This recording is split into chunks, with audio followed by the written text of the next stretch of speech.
Hi. Well, nice to meet you guys. I'm sorry we didn't hang out for a bit. But go Sox. How much? Thank you. How much longer are you guys in town for? I went back Sunday. Are you gonna check out the tall ships in Boston while you're here? Are you guys out towards like or staying? We're going to some Revolutionary War stuff tomorrow. In where? Here? Like around here. Yeah, that's. Well, they are anyways. That'll be a different trip. Different trip? Yeah, the Boston Tea Party is, you can get if you take the train from Worcester, that line goes right into South Station. Just for the next time that you're up here, when you're at South Station, you're a block away from the tea. You just walk out and you're like right there. So it's pretty easy, and then when you're at that part of town, that's a fun part of town. You're in the water, just like so. His stepmom and dad live in Concord. Yeah. And we're down there tomorrow. Yeah. And there's some stuff around there that we've never been there before. I like Concord. It has like it's a different geography. There's a lot of grass. It's a little bit more. I live near Valley Forge, right? Like that's the way I tell people. Right? So that's my favorite type of place to wander around. You have some of that. He's no longer with us, but my uncle, many moons ago, worked at the Valley Forge Exchange when they had toll booth operators. Yeah. He was actually one of them. That's like the biggest, like it's like the 20-lane wide like interchange, right? With like 202, 76. He actually worked at the Valley Forge Exchange. That was 70s, maybe 80s. Yeah. So I think it's small. he's no longer with us anymore. Enjoy the game. Have a good night, See y'all guys. around, 1, right? 2, 3.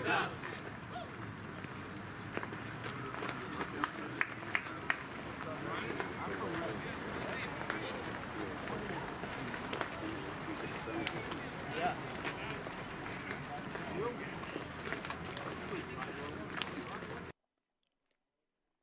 From center field at Lexington High School in Lexington, Mass. is Blue Sox baseball here on LSP. Tonight, it's the Blue Sox with a record of 10-4-1, still first in the Intercity League on points percentage, hosting the Stoneham Sabers with a record of 9-6-1 in finally the first meeting between these two teams out of 3 here in 2026. Good evening, everybody. Sam Feely here with you, ready to bring you the play-by-play story. Blue Sox coming off that tough 7-5 loss to the Andre Chiefs on Wednesday, hosting the Sabers, and finally the first of 3 meetings this year. Sabers coming off a 10-8 victory last night over the Malden Mad Dogs over at Minuteman. That followed that was their first game after an even longer break that the Blue Sox had out of the 4th of July. Beat Mass Envelope 1-0 at Catholic Memorial for back-to-back wins since a 7-2 loss to the Melrose Americans back on June 29th, who stand tied atop the ICL in points with the Blue Sox tonight, although the Blue Sox do have 2 games in hand. It is just me tonight, no background music, no Chris Del Sordo. We may get a Borja Jones-Barasaluthe appearance later on, but otherwise au naturel as Luke Marshall toes the rubber for the Blue Sox, and Nelson Correa, the left fielder for the Stoneham Sabers, will lead things off. Correa playing in his 13th game, slashing .276, .417, .310. His 1 extra base hit out of 8 is a double, and he also has 2 ribbies.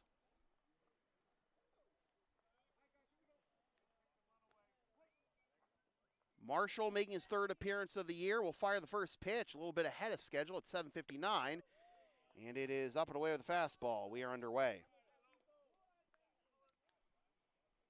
It's Nelson Correa, then Jack Keogh and Danny Choate, or Choate, leading things off here in the top of the first for the Sabers. And Frank Landero, battling the twilight a little bit, makes the catch on the pop-up at second base for a quick out, number 1.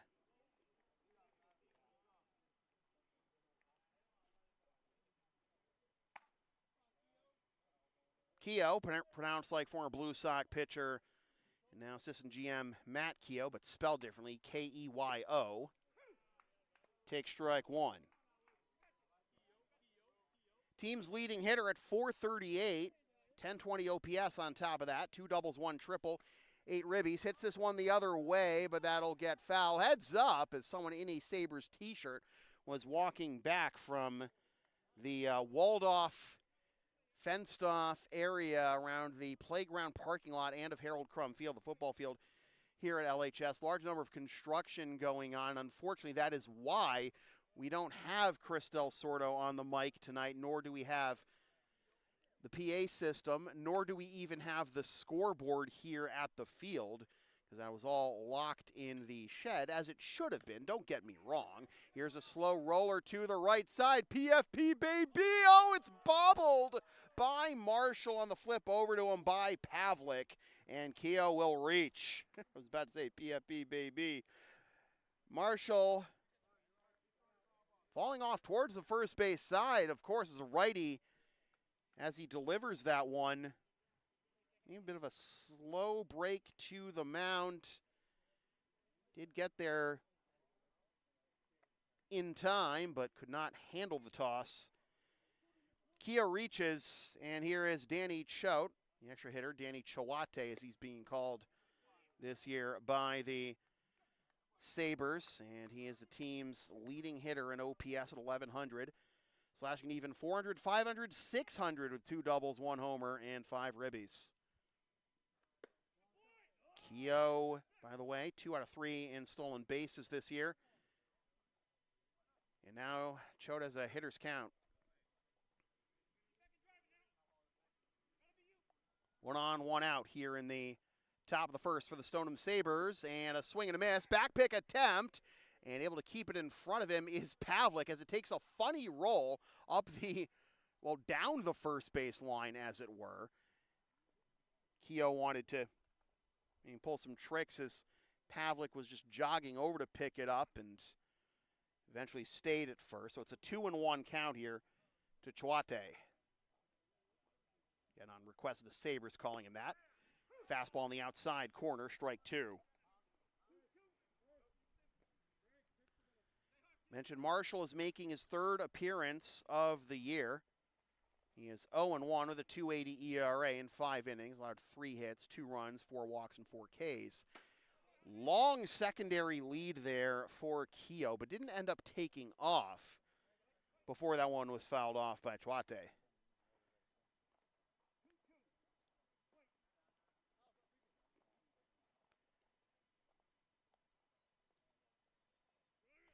Runner does go. Chawate in a left center field, but that will hang up long enough. Oh my goodness, a collision. I just saved your life, says Cam Kelly, as Nick Anderson was coming down on top of him. Everything is fine, nothing is ruined, and there are 2 down as Keogh goes back to first on the fly ball off the bat of Danny Choate / Chawate. So from the extra hitter to the designated hitter, Greg Reed, to try and keep the line moving for the Stoneham Sabres. Greg Reed swings and misses at the first pitch for strike 1. Playing his 11th game, he's slashing .259, .375, .407 with 1 double, 1 homer, and a team-high 10 ribbies. Keogh runs, throw down to second by Craig Corliss is not in time.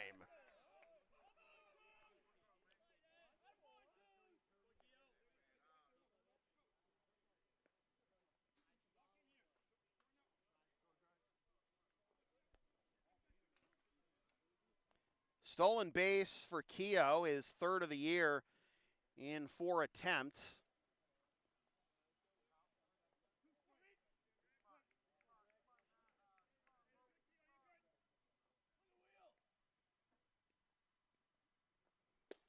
Strike 3 on the outside corner. Good morning, good afternoon, and good night. Greg Reed, first strikeout of the night for Luke Marshall, and nothing comes of the 1-out error. Sabres nothing. Blue Sox coming up. LSP and Shipping Shield are partners in cards. Shipping Shields are the eco-friendly sports and gaming card shipping protectors trusted by yours truly. Made in the U.S. and Canada on 100% recyclable cardboard. Use the link and codes on the screen or in the description for a discount on your order. We may receive a commission from those orders, but we thank you for your continued support of whatever this is.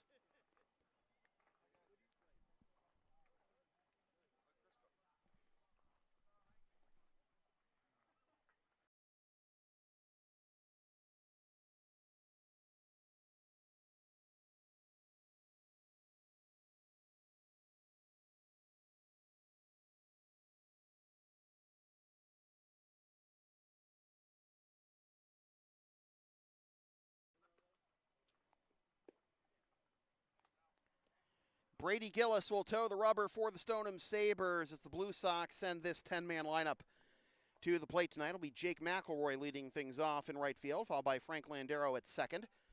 Luis Atiles is at third. Craig Corliss is behind the plate. Anderson Jimenez is at short. Nick Anderson is in center. Brian Acosta is the DH. Max Pavlik is the first baseman. Cam Kelly's in left. And Giancarlos Ramirez will round things off in the 10 slot as the extra hitter.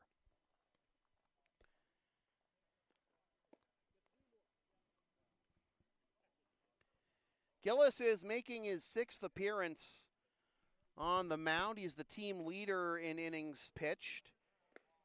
2-1 with a 2.07 ERA in 20 and third innings rather. He's allowed 17 hits, 10 runs, 6 of which are earned, walked 14, and struck out 17, and also hit 3 batters.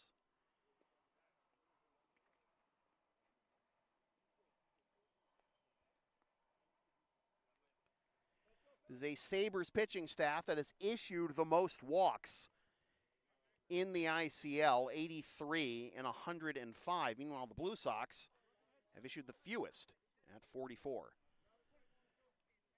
Jake McElroy will lead things off for the Blue Sox. In there for a strike to McElroy. 0-1. McElroy playing in his 9th game, slashing .269, .355, .500 with 3 doubles, 1 homer, and 6 ribbies.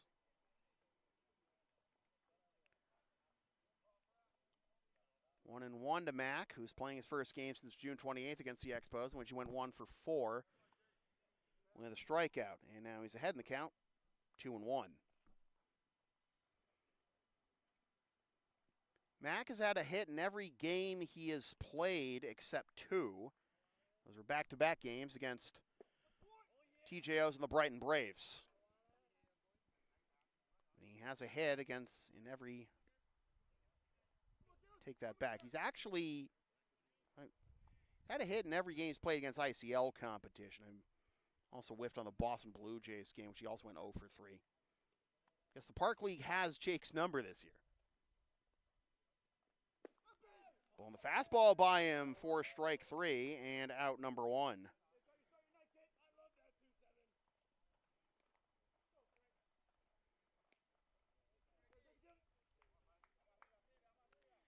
Here's Frank Landero. Second baseman entering play, slashing .370, .486, .481. With 1 double, 1 triple, 4 ribbies, and 7 walks, just 2 Ks. That bounces to the plate for ball 1.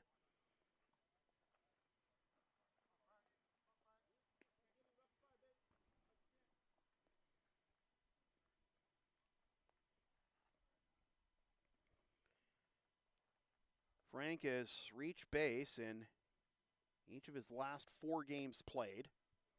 That just misses for a ball. Hitters count to Landero.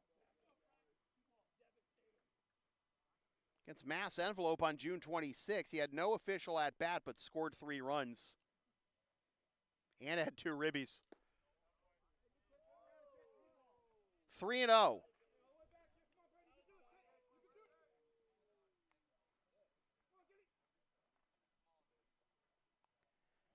Landero is tied for second, too, on the team in stolen bases with 5, behind Jack Pasiak. Taken all the way to the Statue of Liberty play there, 3-1, and Frank will go to work. He's tied with Brian Acosta for second in the stolen base department on the Blue Sox. And then nobody else has more than 2.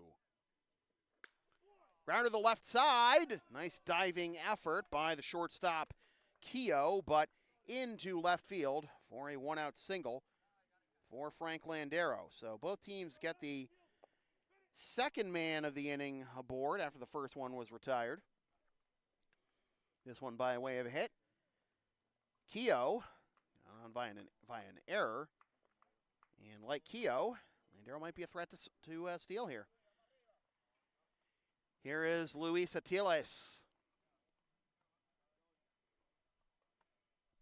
Back like he never left as he strokes this one into right center field, and that will be run down, reaching out with one hand, Dylan Laveau. 2 down, and something about right center field here at center field is haunting the Blue Sox. A well-hit ball into the gap, but we had flashbacks to Ryan Mareschi last Tuesday for the Andre Chiefs. Now Laveau flashing the leather in the gap. So 2 down, and Craig Corliss will try and keep the line moving. Atiles before that, as I said, back like he'd never left. First 4 games, 6 for 12 with 2 doubles and 3 ribbies, but gets nothing and likes it there. Fastball to even the count at 1.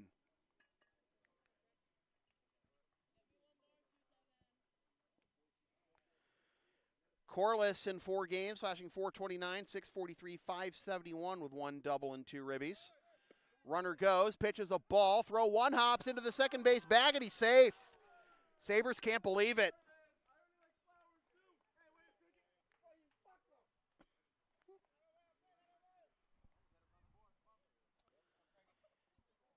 So, both teams get their second batter of the inning into scoring position on a stolen base.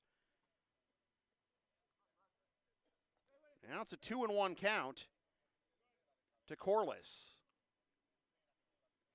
Swings and misses. 2-2.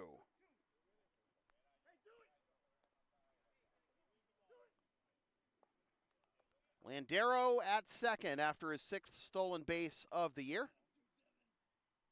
2-2 count. Gillis to Corliss. Here it is. Check swing, and it's strike 3. Side retired. Gillis picks up 2 Ks in the inning, and we are scoreless after 1.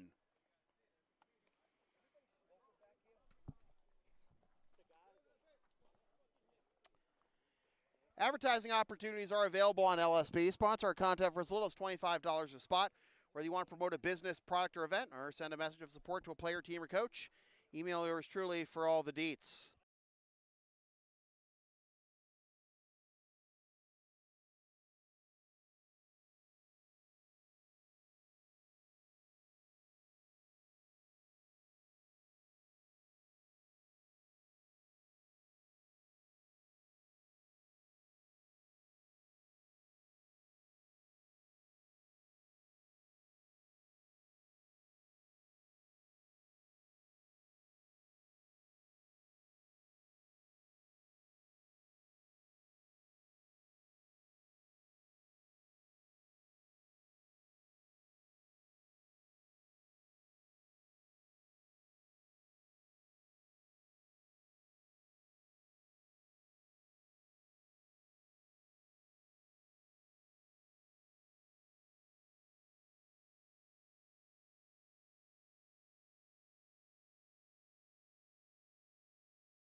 top of the second. Angelo Colucci, player manager, first baseman tonight, will lead things off against Luke Marshall. Marshall delivers outside for ball one. Didn't get a chance to give you the entire Sabres starting 10. As Colucci comes up empty there, 1-1. Correan left, Keogh at short, Choate/Tuate is the EH, Reed as the DH. Colucci at first, Austin Brune in center, Dylan Laveau and his glove in right field.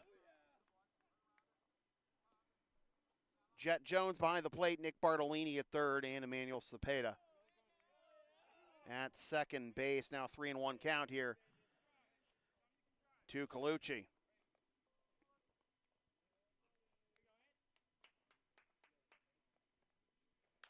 Colucci grounds this one up the first base line. That is a foul ball. Colucci, 382, 476, 441 is his slash line. 13 hits, which is second on the team behind Keogh. 2 doubles, 6 ribbies, and 6 walks.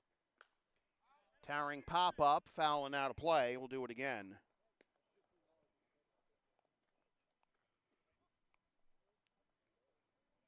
"15 pitches in that first inning for Luke Marshall. Grounder to the left side. Jimenez fires. One down.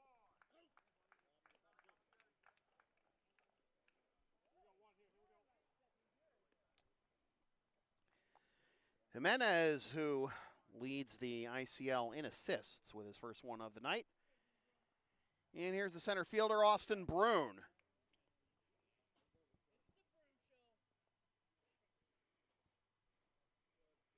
Brune slashing 194, 359, 226, and takes a strike. On the inside corner, Brune has 4 walks to 6 hits. Has also been hit by 4 pitches. It's behind 0-2 here. Sabres have been hit by the second most pitches in the ICL this year, with 21 in 16 games. The Bulldogs have been hit by an average of almost 2 a game. Grounded this one. Marshall reaches up and flips on to first for out number 2.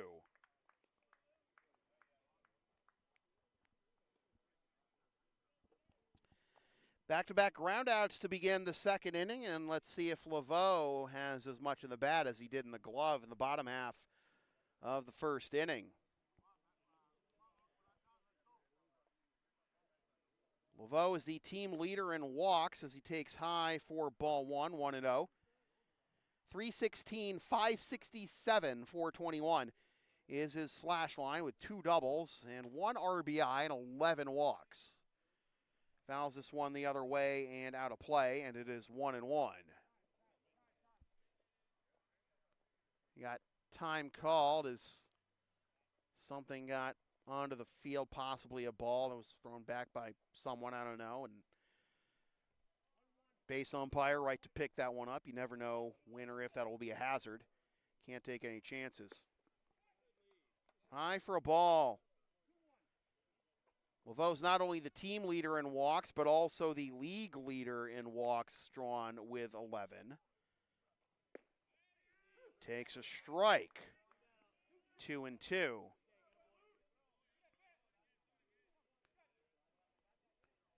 One drawback to that, though, is that he doesn't have enough plate appearances to qualify for the league leaders in on-base percentage. Oh, boy, that breaking ball looked good, but instead it is a full count. Otherwise, Laveau would be the league leader in OBP by 1 point over Christian Ronsall of the Bulldogs. Payoff pitch. Will that do it? Draws his league-leading 12th walk. And the inning continues for the catcher, Jet Jones.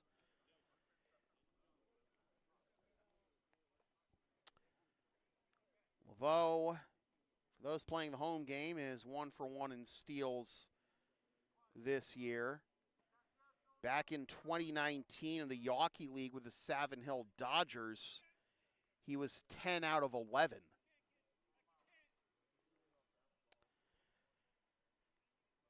Jet Jones takes a strike on the fastball, 0-1.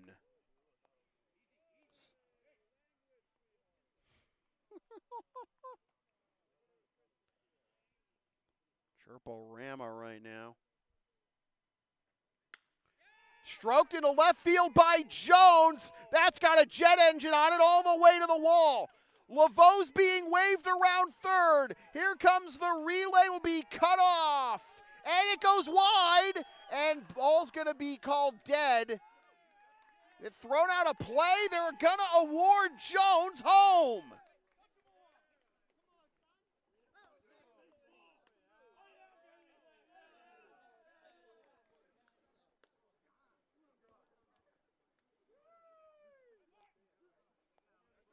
Jones picks up a double and the RBI for his first extra base hit of the year, his first RBI, and then he scores his first run.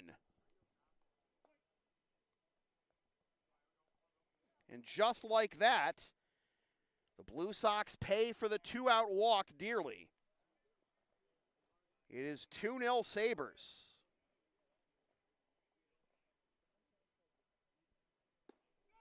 And now it is 2-0 to the third baseman, Nick Bartolini.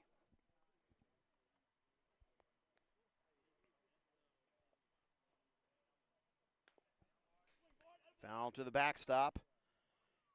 It is 2-1. Bartolini is 5 for 31 on the year, slashing 161, 188, 290. He has 5 hits, and 4 of them are doubles.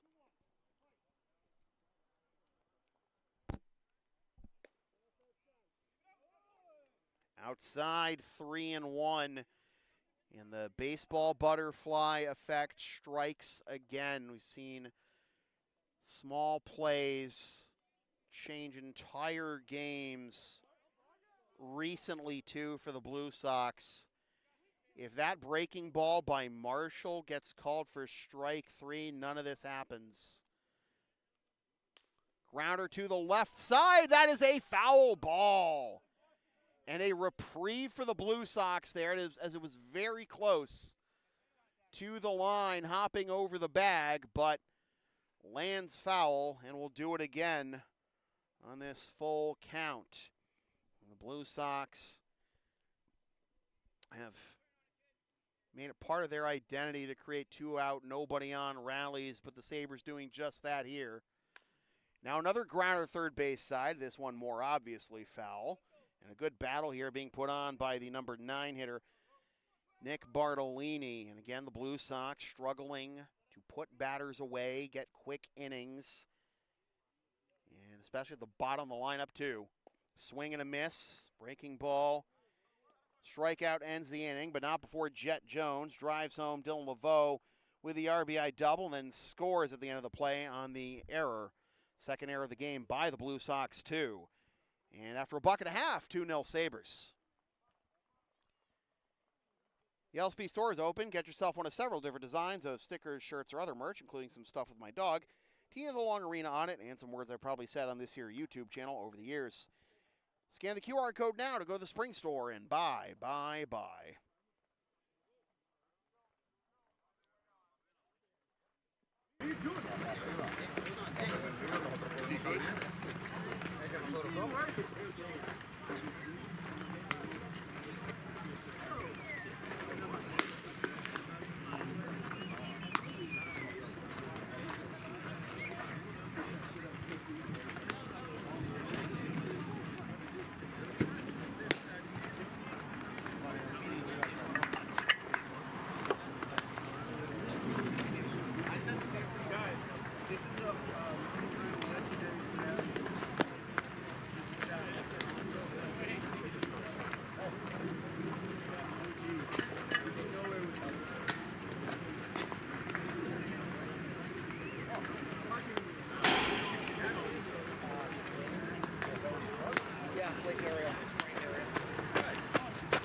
Anderson Jimenez to lead things off for the Blue Sox, trailing 2-0. As they found themselves against the Chiefs on Wednesday night. Did turn that around with a 4-run bottom of the third. Here they are in the second, down 2-0 though. Bring ball in the outside corner, puts AJ behind, 0-1. It is Jimenez, Anderson, and Acosta. Due up here in the bottom of the second, if anyone gets on, Max Pavlik. Swing and a miss. 0-2. To one of the veterans on this Blue Sox ball club, Anderson Jimenez. 319, 360, 404 is his slash line with 4 doubles and 5 ribbies.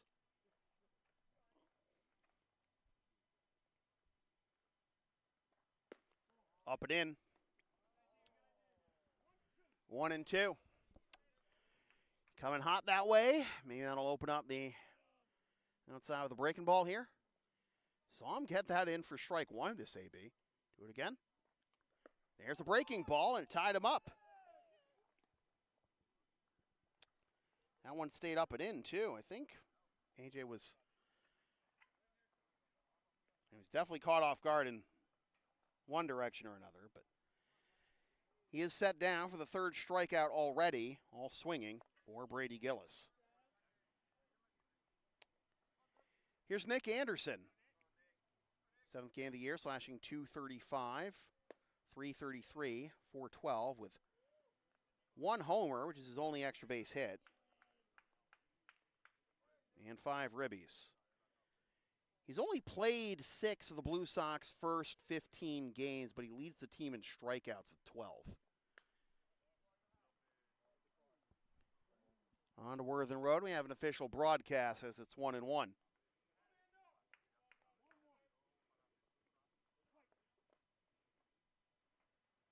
Anderson and McElroy were going back and forth, joshingly, mind you. Swing and a miss at the changeup down and away, and it is 1-2. About who was going to start in center, who was going to start in right tonight. Nick said he was playing right field most of the year at Holy Cross, so he liked playing center field, and he just got the start in center. But right now he's behind Gillis, 1-2. Outside, 2-2.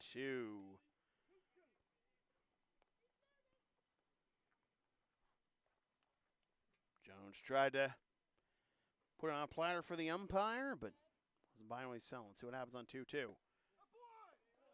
Nope. Again, close, tempting. Anderson lays off. Home plate umpire says no. So full count here for Nick. Swing and a miss, strike 3. Reached back and blew that one by him for out number 2. 3 consecutive strikeouts and 4 already through the first inning and 2/3 for Gillis. 2 up, 2 down for Brian Acosta. Slashing 176, 256, 206 with 1 double and 6 ribbies. Fouls that one off for strike 1.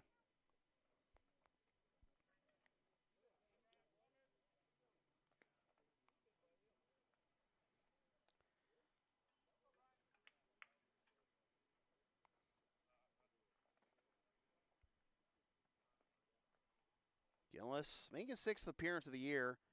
He's won each of his last 2 starts against ADSL on June 16th and Mass Envelope on June 30th. Swing and a miss. 0-2. Complete games in each of those 2 victories against Park League opposition. 2-hitter against Mass Envelope, not allowing a run.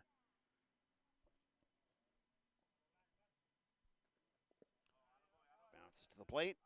1-2. His only decision against ICL competition this year was a loss on June 2nd against the Bulldogs.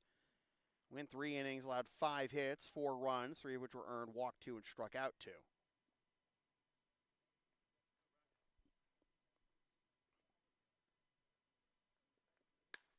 Grounder left side, Nice job handling that at third and on the first. No!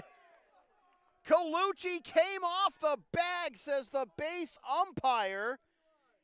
And the inning, well, for now will continue. The umpires will convene here. And now he is out. The home plate umpire had the look.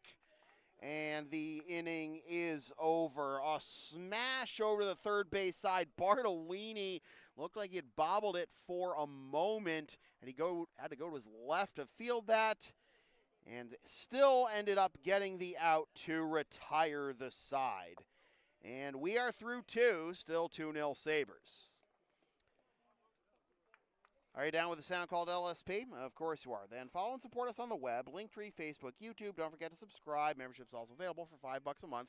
PayPal and Creator Spring, LSP 37. It tastes great on a cracker.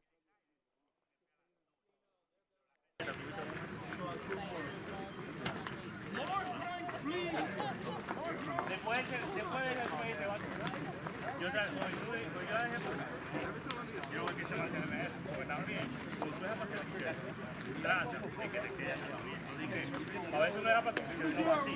Ya está ponchado ahí.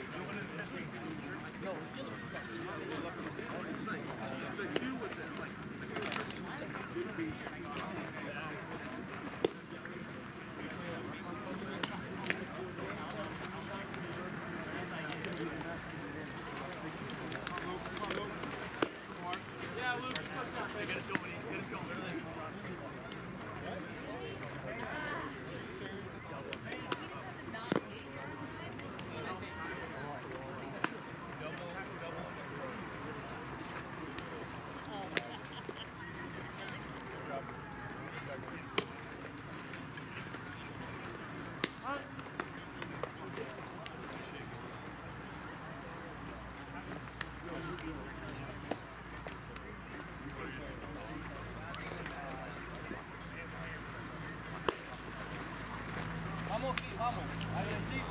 Vale. 10-1-2 due up for the Sabres here in the top of the third, starting with the second baseman, Emmanuel Cepeda.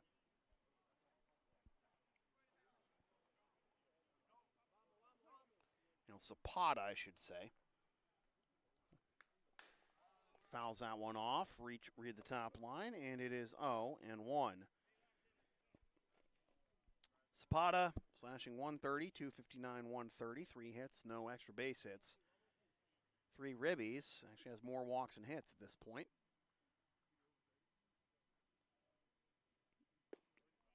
Takes a strike, 0-2.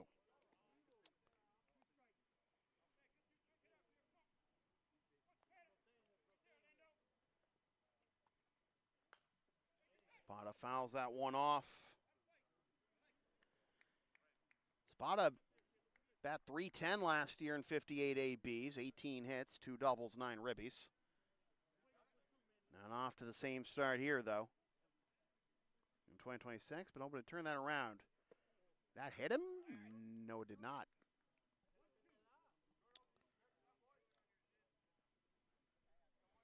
Came close, but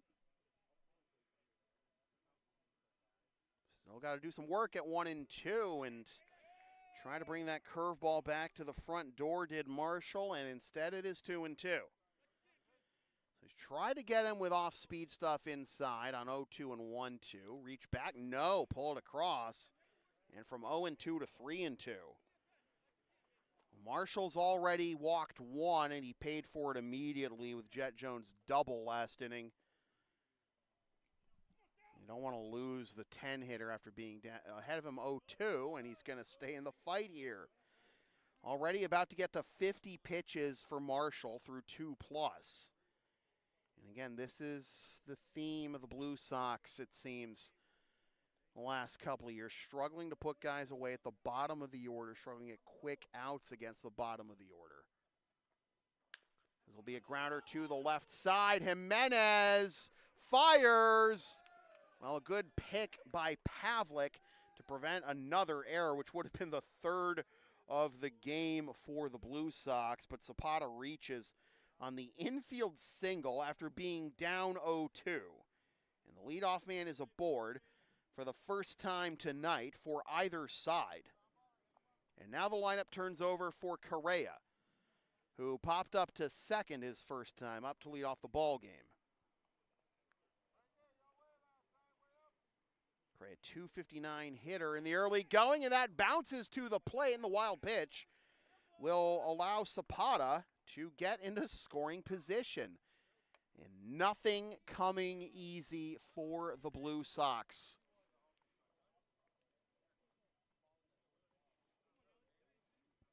Runner in scoring position. A 1-0 count to the leadoff man for the Sabres, who are already up 2-0.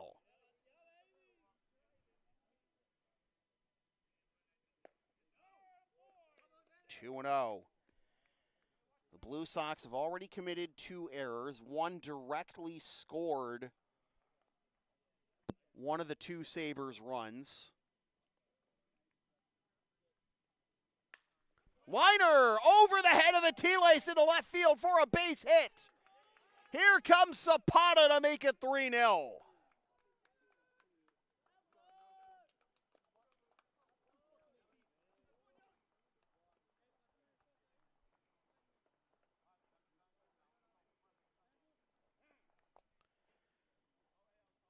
First 2 have reached for the Sabres here in the third, and here is Keogh. He was the first base runner of the game when he reached on the first error of the game by the Blue Sox. Stole a base, but ended up being stranded at second. No such trouble for the Sabres since, though. Running is Correa, and the pitch bounces to the plate and gets to the backstop.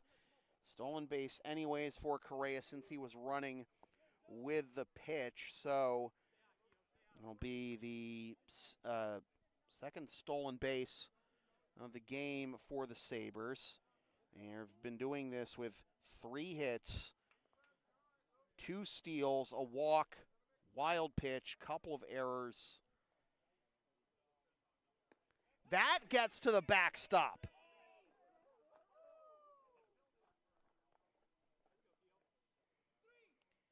Hitters count now for Keogh as Correa is already 90 feet away, and Sammy Steed is going to come out and have a word with Marshall. As already action begins to get loose in the Blue Sox bullpen. Blue Sox trailing 3-0 here in the top of the third. And to think that the Blue Sox were 1 pitch away from getting through the second, 1-2-3, but on a 2-2 pitch, curveball on the inside corner was called a ball. Next pitch ended up being a ball for ball 4 to walk Laveau. And then Jet Jones sent a jet engine line drive to left for a double, and then came home to score on the error, trying to get Laveau at the plate, which let's be honest was never going to happen. Infield is in, and the intentional walk puts runners at the corners with nobody out as Keogh draws the walk. And here is Danny Choate. Again, Choate, but team's been calling him Choate this year. Adding 400 on the year, entering play with 5 ribbies. 2 doubles and 1 homer. He's 0 for 1 tonight, though, and that misses again. Ball 1, and Marshall letting things slip here. If it's already 3-0, you give up the run for 2 outs here. You can get a ground ball up the middle, the second baseman or shortstop here. Anything to limit the damage, because that's sometimes what baseball is about, damage control. But you're already down 3-0 in your own park, and Feels like you're up against after losing one of your arch rivals the other night. Couldn't get the curveball into the top shelf of the strike zone, and it is 2-1.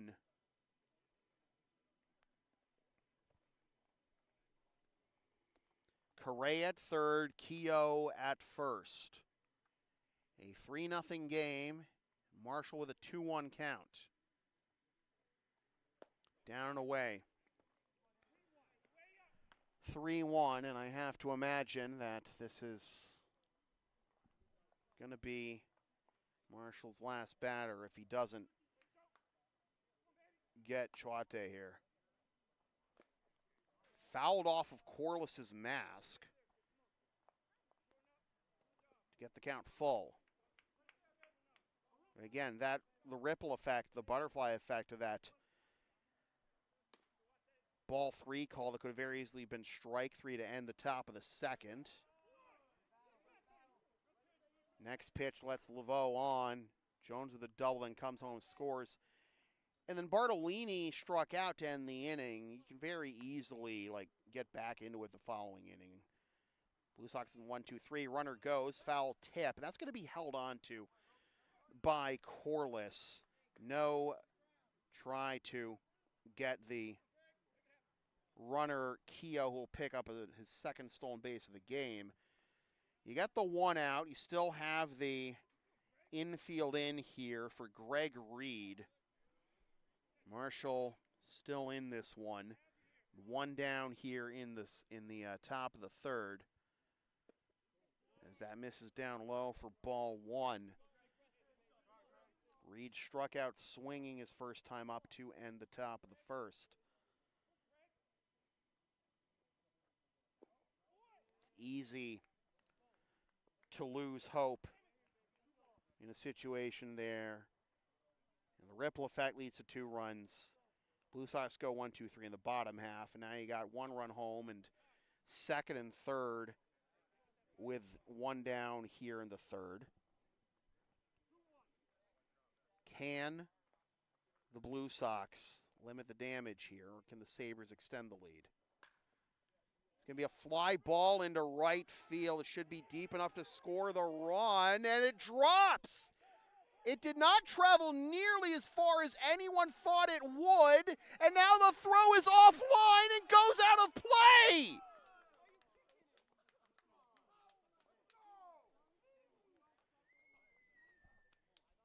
Everyone is going to score. It's 6-0.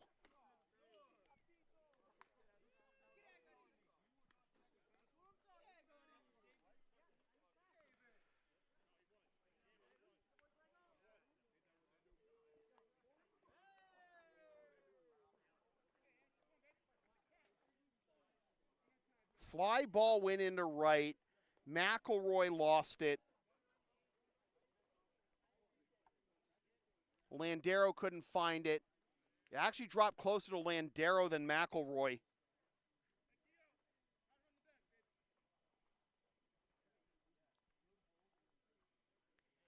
And the Blue Sox are down 6-0.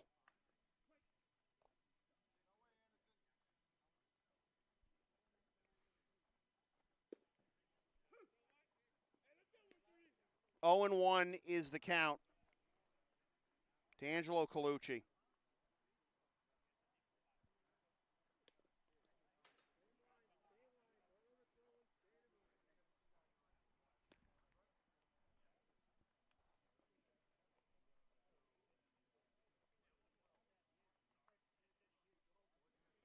Cole Donato's been warming up the Blue Sox bullpen. Grounder to the left side.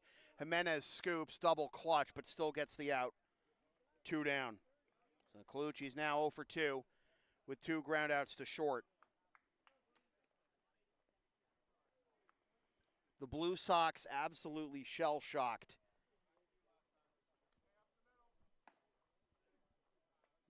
Not yet through the top of the third.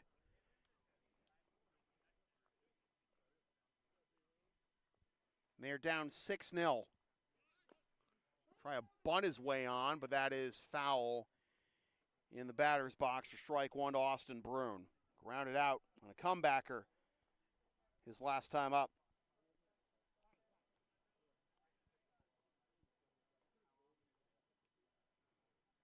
3 errors now on the Blue Sox.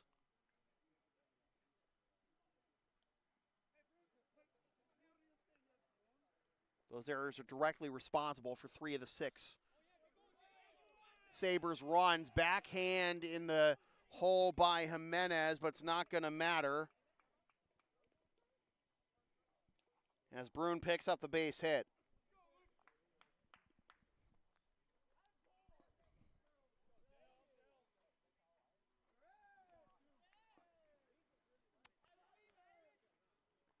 So here's Laveau, whose walk. Runner goes. Pitch is a ball. Throw down to second.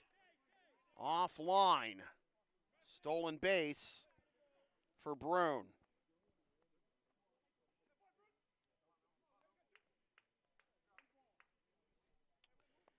His walk on a 2-strike pitch, a 2-2 pitch with 2 outs in the second, went his way.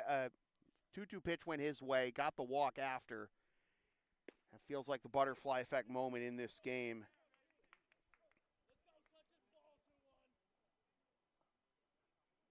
Three errors by the Blue Sox have directly led to 3 of the Sabres' 6 runs. Pavlik bobbles it for a moment but recovers and steps on first for the out. That retires the side, but the damage has been done. 4 more for the Sabres on 4 Sabre hits and 2 Blue Sox errors. 1 Blue Sox error anyways. And they lead 6-0 after 2.5.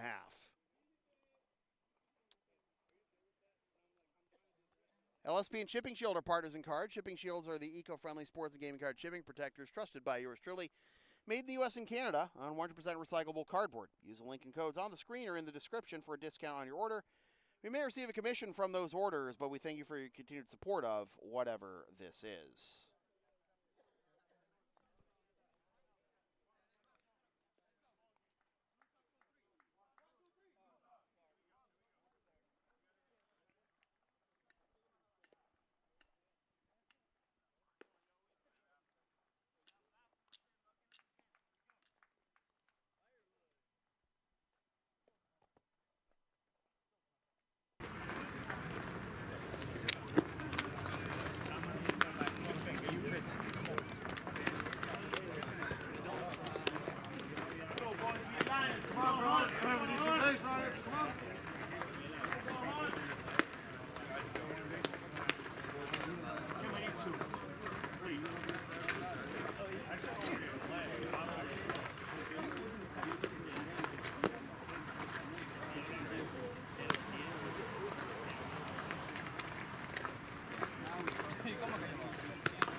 Guys, compete on the block. Let's go, win every pitch. Let's go, 2 cents.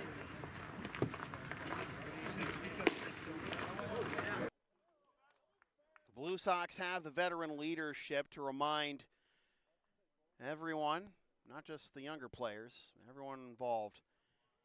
There's still a lot of game ahead. Win every AB. You're not going to get 6 on one swing of the bat, no matter. Starts with Max Pavlik, the first baseman. But, of course, if Gillis is going to keep locating like he has, already with 4 strikeouts in the first 2 innings, that could be a tall task tonight. Sabres vocally in this one. And why wouldn't they be? Up 6-0 on the defending champs.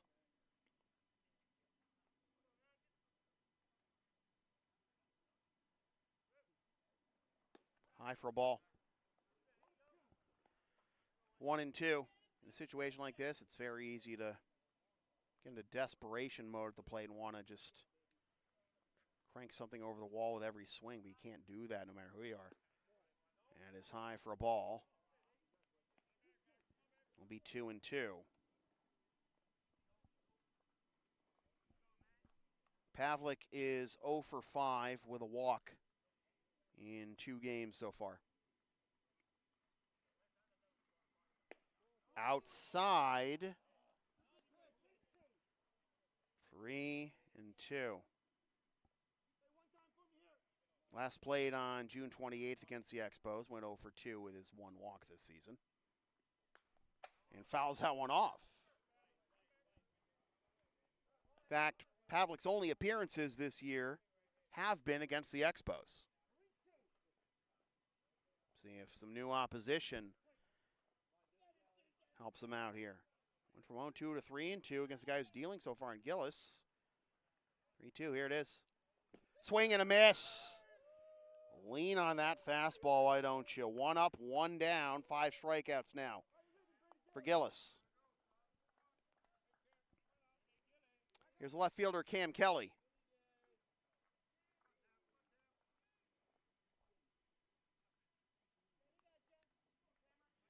Kelly's 2 for 9 this year. 1 run, 1 double, 1 ribby.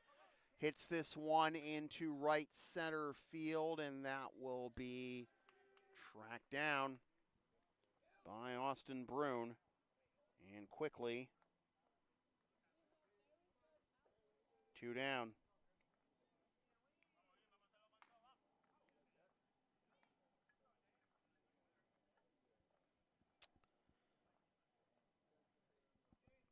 Giancarlos Ramirez will step to the plate, hoping to inject some life into the team.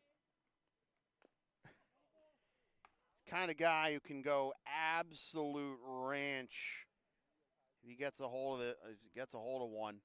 Couple of home runs a couple of years ago.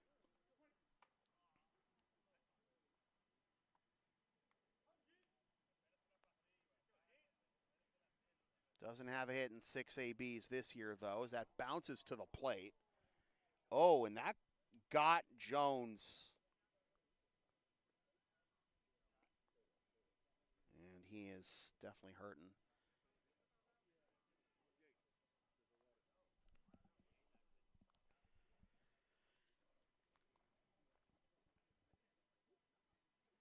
Trying to ascertain where that got him. Get him on the throat. Brought some water out for him. Try and walk it off here. We've seen not just players get roughed up in the last couple of weeks here at LHS, but also personnel. Sal Mirabella was, oh, come on, man. Cut him some slack. Gillis getting chirped by his own dugout. You're not supposed to cross him up, a-hole, is what one of the players said. And maybe that'll go on a shirt next. Wonder if any of the Mad Dogs actually bought that. Even the loudmouth announcer knew it was the wrong call shirt. I don't know. Well, Gillis is going to get some more up tosses here with Jones to make sure everything's still in place. It's a 1-1 count to Giancarlos, who is 0 for 6 with 5 Ks at the plate this year. 2023, 2 home runs out of his 5. 3 of his 5 hits were for extra bases, 1 double and 2 homers. That bounces to the plate. You're not supposed to cross him up, and it is 2-1.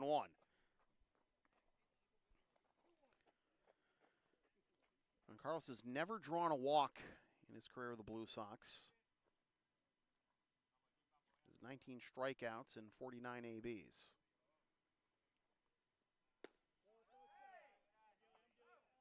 Three and 1.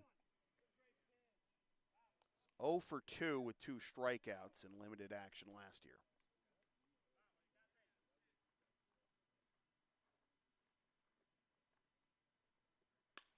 Grounded to the left side, bobbled at short, and Giancarlos is gonna reach.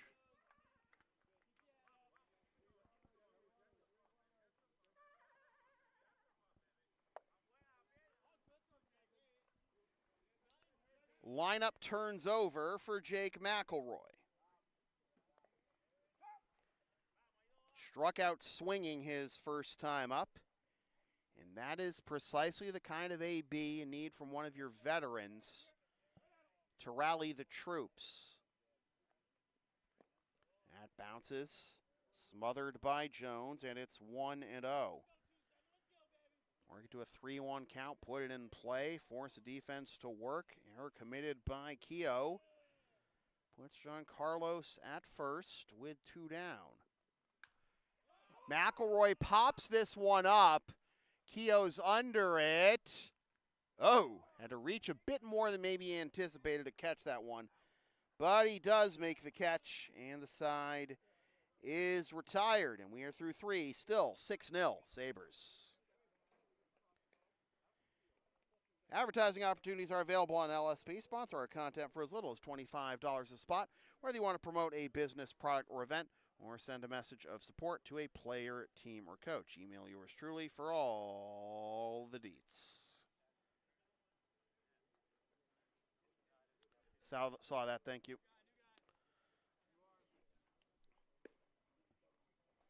New whip for the Blue Sox is going to be the right-hander Cole Donato after 3 innings from Luke Marshall.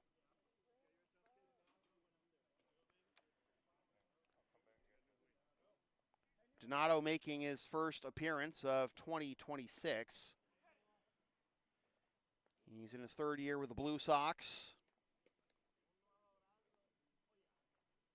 Last year in 9 appearances was 1-0 with a .350 ERA in 18 innings. He allowed 20 hits, 10 earned runs, 7 of which were earned. Walked 10 and struck out 28 and surrendered 1 home run.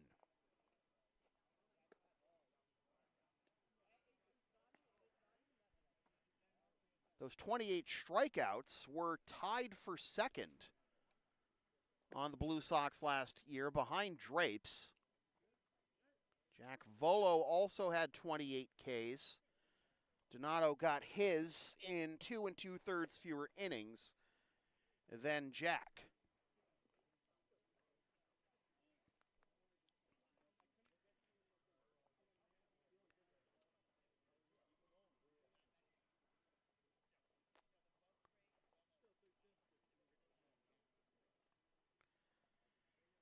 Donato did not face the Sabres at all last year. He faced them twice in 2024 and was 1-0 in 2 2/3 innings. That misses down and in for ball 1 to Jet Jones, who has been the center of attention tonight. The double that scored the first 2 runs for the Sabres. And the drama after the pitch that bounced across him up and I got him in the throat last half inning. He's got a hitter's count here, and now he's at 3-0. Got credited for a double and 1 RBI back in the 2nd and scored on the error. Inside corner, strike 1. Donato made his appearances against the Sabres on June 5th of 2024, going 1 inning, allowing 2 hits, 2 runs, 1 walk, and 2 Ks. As Jones hits this one into left field, not nearly as far, and a routine catch for Cam Kelly for out number 1.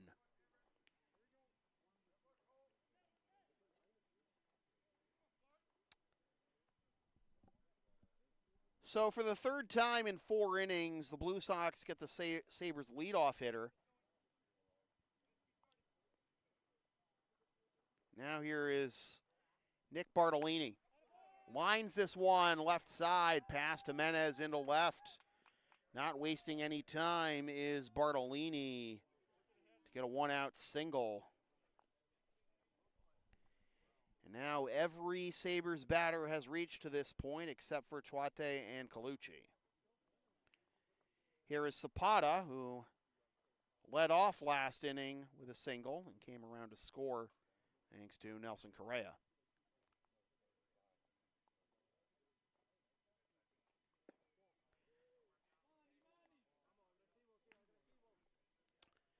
Donato's other appearance in 2024 was on July 9th. He got the win in an inning and 2/3. No hits, runs, or walks with 2 strikeouts.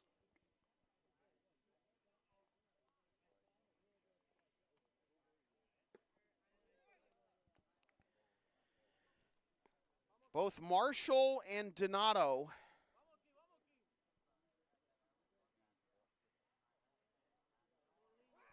pickoff attempt, no tag. Both Marshall and Donato tonight,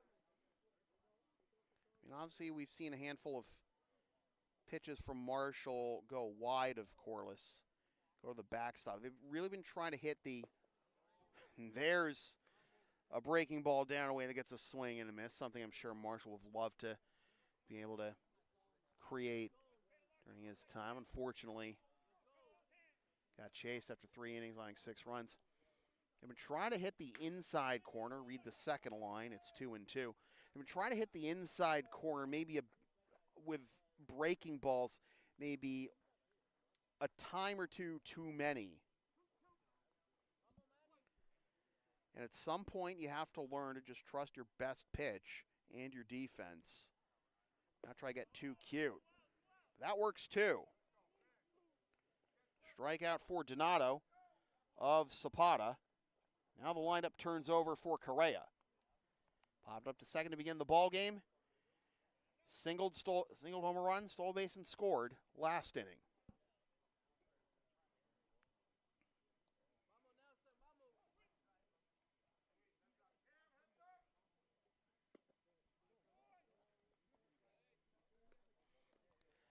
The off-speed stuff has been a struggle to hit the inside to righties for Marshall and Donato, and sailing a bit too much outside to righties.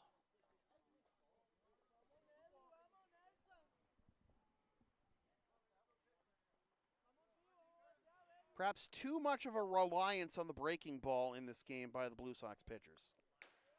Here's the third line.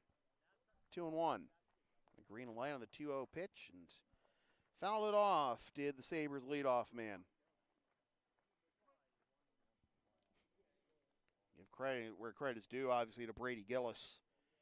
Shoving so far, facing 1 over the minimum on 46 pitches through 3 innings.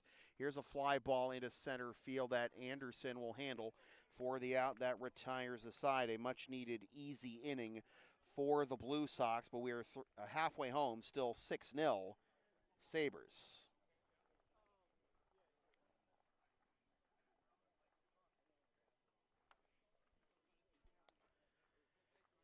The LSP store is open. Get yourself one of several different designs of stickers, shirts, or other merch, including some stuff with my dog, Tina the Longarina, on it, and some words I've probably said on this here YouTube channel over the years. Scan the QR code to go to the Spring Store and buy.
Blue Sox hoping to avoid losing consecutive games for the first time this year.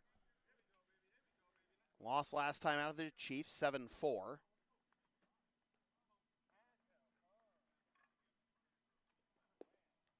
They lost to Palmer, 3-2. Run scored with 2 outs in the ninth, bottom of the ninth in Roslindale. Blue Sox 1 out away from that being a point, and then game they really should have won against ADSL. Some similar plays to this one, and led to that being a tie against the Park League foe.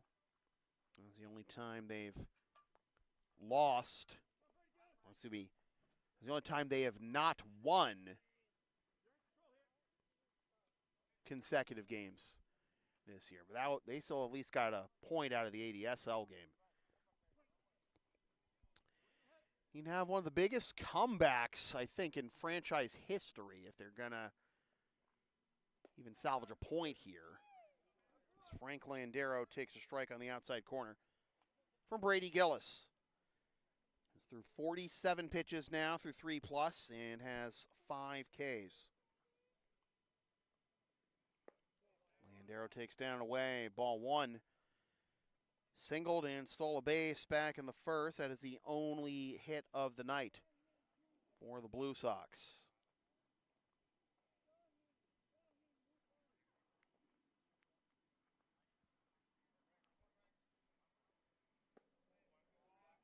Two and one. Gillis already with 5 Ks in this one. His season high is 7, which he threw in each of his last 2 games against ADSL and Mass Envelope, both complete game wins. 2-2 now to Landero.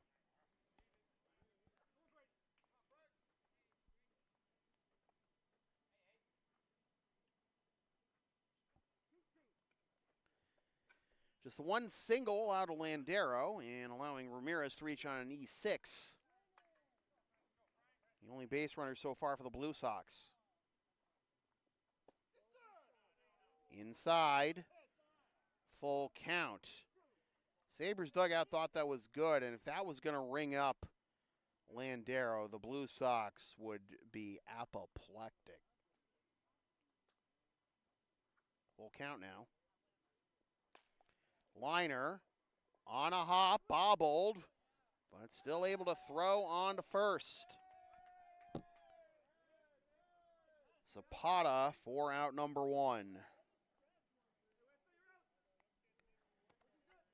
You know, it's funny that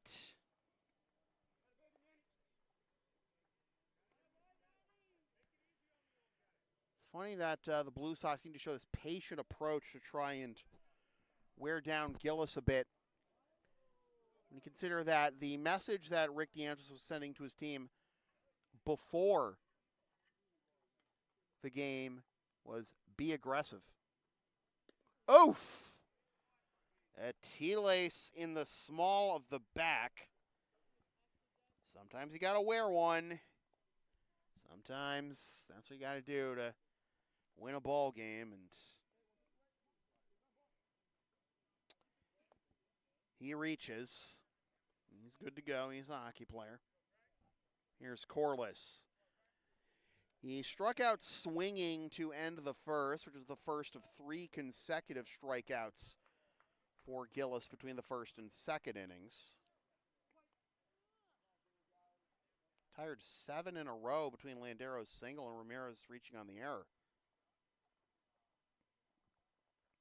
Landero dancing off of first, and Corliss comes up empty for strike 1. Gillis now at 54 pitches. For those playing the home game, Marshall was chased after about 75, 76 pitches in 3 innings. That bounces at the plate and then rolls halfway to the mound. And again, it has been an eventful night for Jet Jones, to say the least. Landero doesn't end up running as he keeps it in front of him the whole time. A little slip halfway to the mound. I'm sure it made him think about it.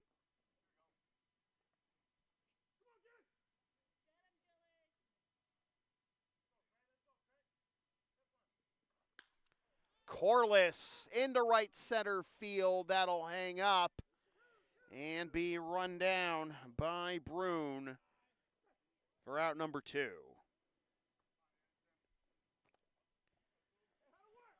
Corliss is now 0 for 2. And here's Jimenez.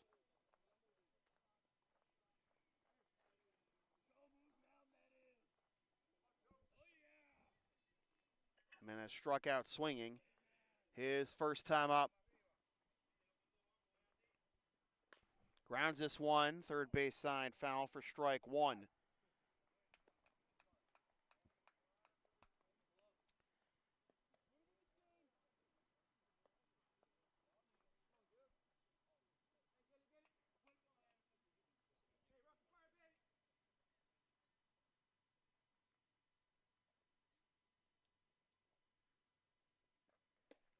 Oof.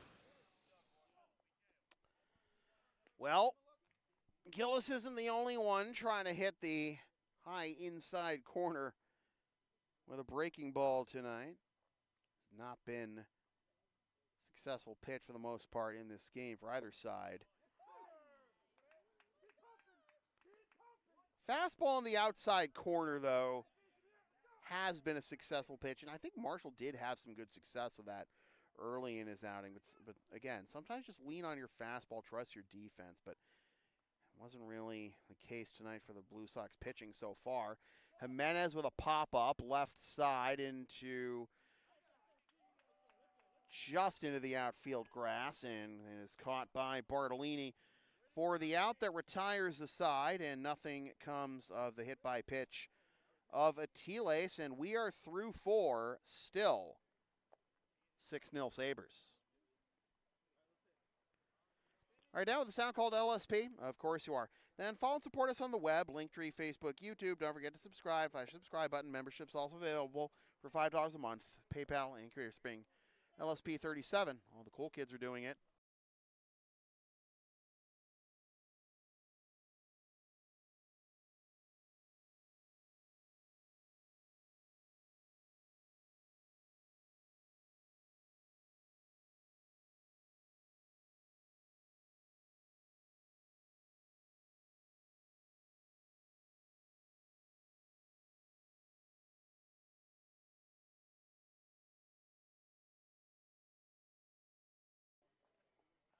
I'm sorry. I've been replying to you. I know, I'm sorry. Partially honest. I apologize. Let's go, Keo.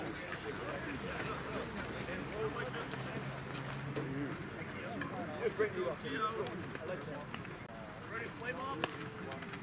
Yeah. Let's go, Twos!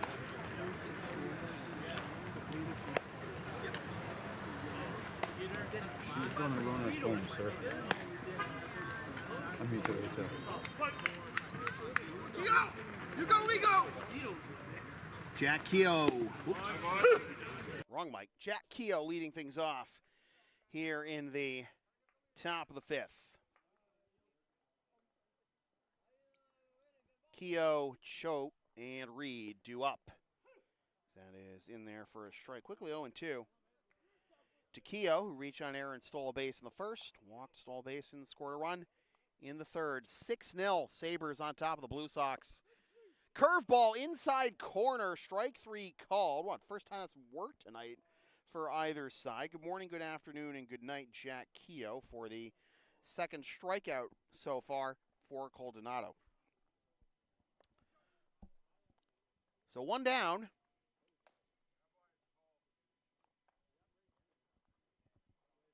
And here is Danny Choate / Chawade, who fouls this one off. Look out, guys!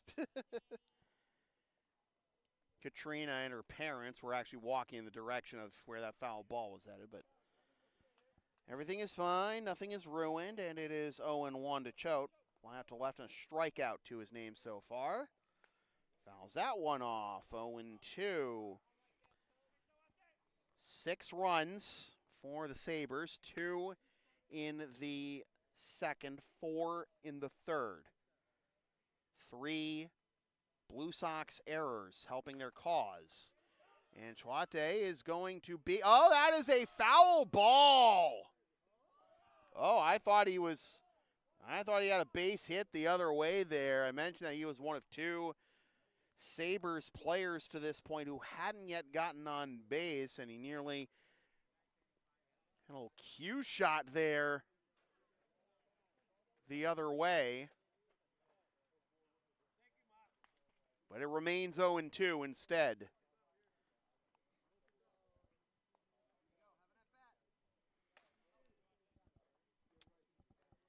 Blue Sox have 1 hit, a single by Landero, One man reaching on an error, Ramirez, with 2 down in the third. As Donato picks up another strikeout, 2 up, 2 down. And then one man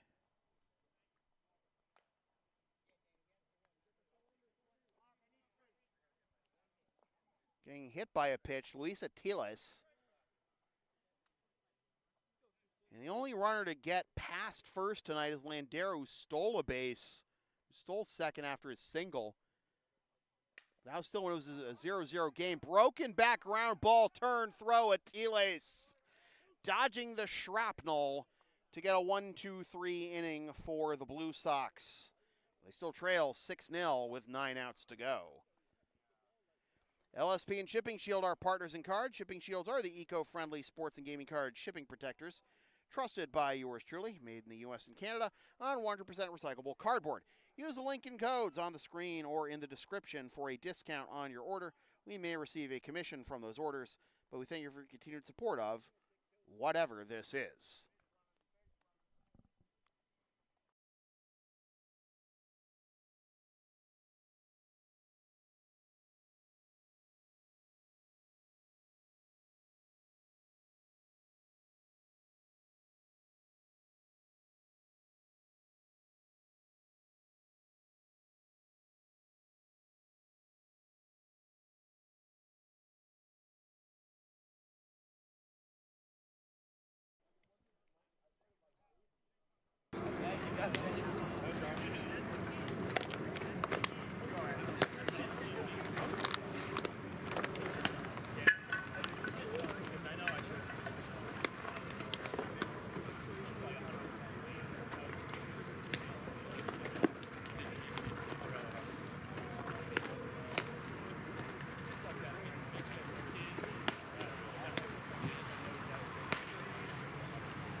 Nick Anderson to lead things off here in the bottom of the fifth.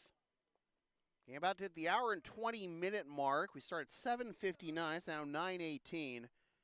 And the Blue Sox just one hit through the first 4 innings against Gillis. Fouled off for strike 1 to Anderson, struck out swinging his first time up. One of 5 Ks to this point for Brady Gillis. 4 innings, no runs, 1 hit, 5 Ks, no walks either, just the 1 hit by pitch too. Vatiles last inning, who didn't even get past first in the end. Only runner the Blue Sox have gotten into scoring position was Landero on a stolen base after a single in the first. Oh, bit of a delayed call there for strike 2. Anderson winces. Do love having Nick Anderson and then Anderson Jimenez. Well, the other way around. Anderson Jimenez and then Nick Anderson back-to-back in the lineup. In there for strike 3 called, and Anderson is rung up for the 6th K of the game for Brady Gillis, the first called third strike, for what it's worth. And now here is Brian Acosta, who ended up grinding out to third to end the second in that 1-2-3 inning. Blue Sox just picking up their first 1-2-3 inning on defense, the top half. Acosta pops this one up a mile high on the infield, and Colucci able to secure it for a quick out number 2.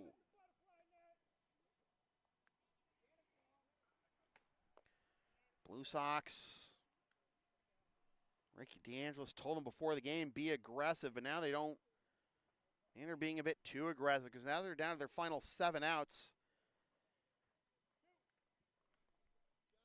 Here's Max Pavlik. I think the Mosquitoes are actually the worst tonight here behind home plate at LHS that have been all year. This is also the most humid night we've had at the ballpark, even on nights where there's been like passing sprinkles or wherever. 0-1 is the count to Pavlik, who struck out swinging his first time up back in the third. Lines this one into center field, and that'll get down for just the second hit of the ball game for the Blue Sox. Two-out base runner continues the inning for Cam Kelly.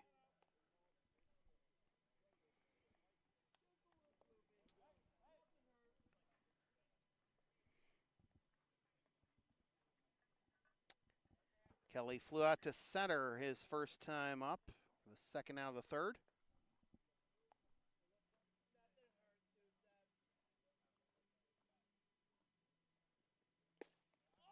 Firing a fastball in there.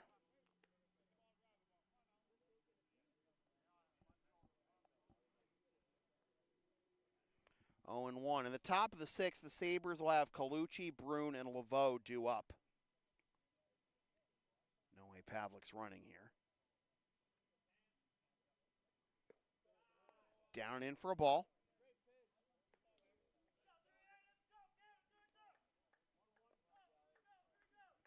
In the first 4 innings, Gillis averaged 15 pitches an inning. The most he threw in any one inning was 16. In fact, his pitch count has come down per inning since 16 in the first, 15 in the second, 15 in the third, 14 in the fourth. Right now he's on 10 here in the fifth. This will be number 11. It'll be fouled into the screen to keep the AB alive.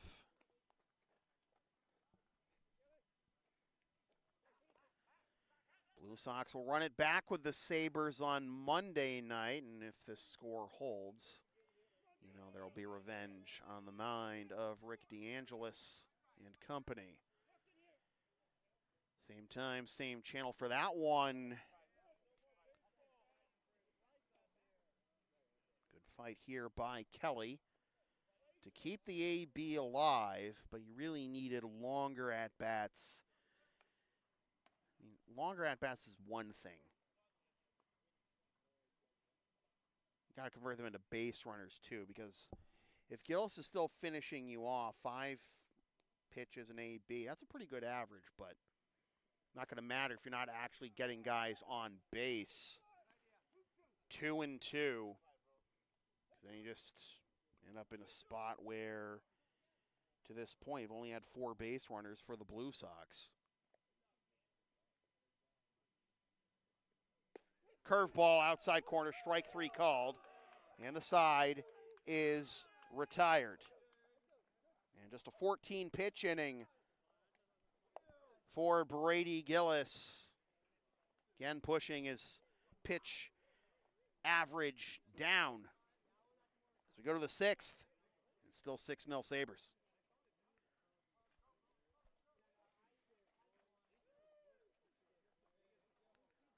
Advertising opportunities are available on LSP. Sponsor our content for as little as $25 a spot. Whether you want to promote a business, product, or event, or send a message of support to a player, team, or coach, email yours truly for all the deets.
New whip for the Blue Sox after 2 shutdown innings by Cole Donato. They hand the ball to Nick Hart, who's only making his 2nd appearance of the year and his first since June 2nd against the Mad Dogs, in which he went 1 inning, walked 1, and struck out 1. He will face Colucci, Brune, and Laveau.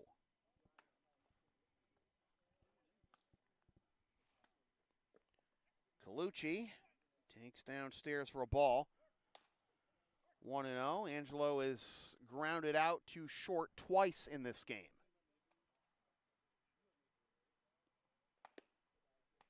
Fastball to the outside corner for strike 1. 1-1. There is action in the Sabres bullpen for what it is worth. It's like Cam Flaherty, the right-hander.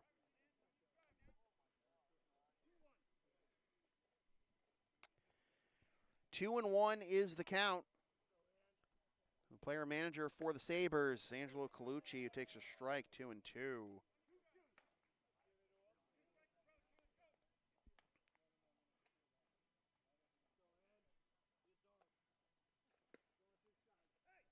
Pitch runs inside and is 3-2.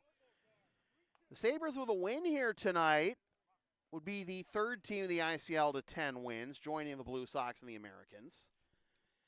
And they'll be even in the standings with the Sabres, with the Americans rather, although Colucci strikes out swinging here, 1 down. And then they would be just 1 game out of the loss column behind the Blue Sox.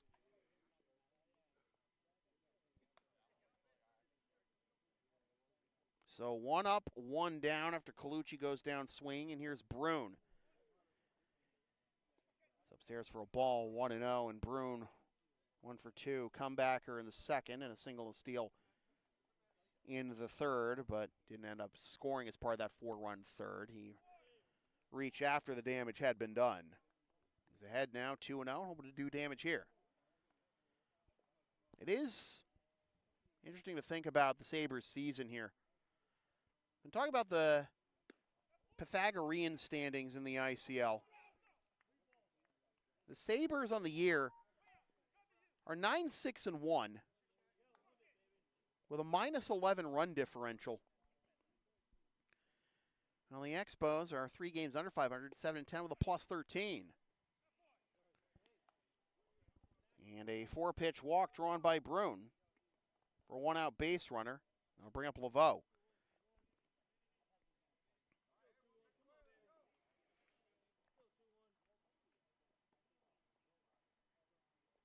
They'd have to win this game by 12 to have a positive run differential on the season.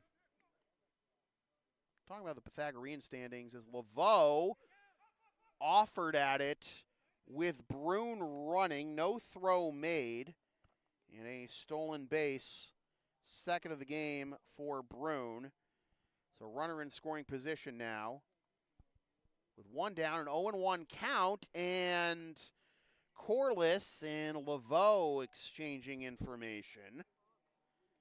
The home plate umpire, rightfully so, getting in the middle of things, saying, hey, let's settle it down, guys. We still got game here. It's the top of the 6th, though. The Sabres 6 defensive outs away from the dub, as that's foul tip into the mitt for strike 2. Laveau walked and scored in the 2nd and grounded out to first to end that 4-run 3rd. Runner goes, pitches downstairs, throw to 3rd is not in time. 3rd stolen base now in the game for Brune.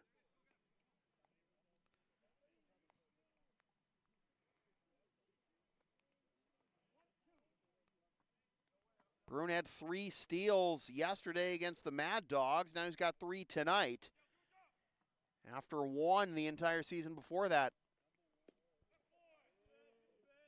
2-2. If you go by the Pythagorean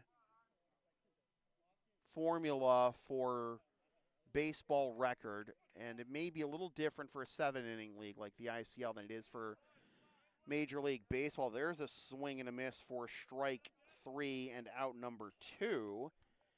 So Laveau's now 0 for 2, and here is Jet Jones, who's really been the star of the show today. Certainly the one that's been attracting the most attention on the biggest plays. The double that brought home Laveau, then he scored after the throw to try and get Laveau went out of play. Back pick. Then the throw goes up the line, and here comes Brune to score.